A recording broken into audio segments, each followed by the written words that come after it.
Over the next few videos, we're going to talk to you about snapping in Unity. Now, you can snap the placement of your objects when you're moving them around, you can snap rotations, and you can snap scale. And what snapping is it allows you to transform your objects with some degree of established precision.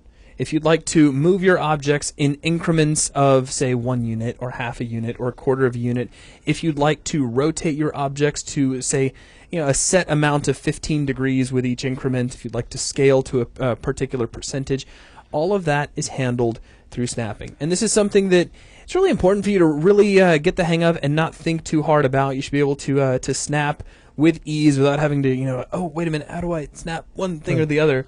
It's just another tool for you to use. I mean, with all of the transformation tools, you can use the mouse to drag and drop.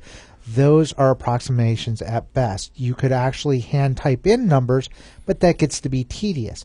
Snapping is a tool for you to quickly precision align objects inside of your world. That's right, and it's very helpful when you're designing levels where you need some objects that are in precise locations. And one of the new features of Unity 3 is actually vertex snapping, where you can take the vertex of one object, any vertex of one object, and snap it to another vertex of another object.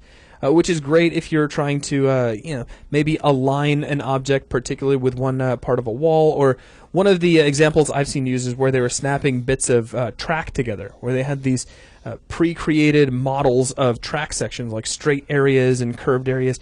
And by using vertex snapping, you could attach these together just like a train set.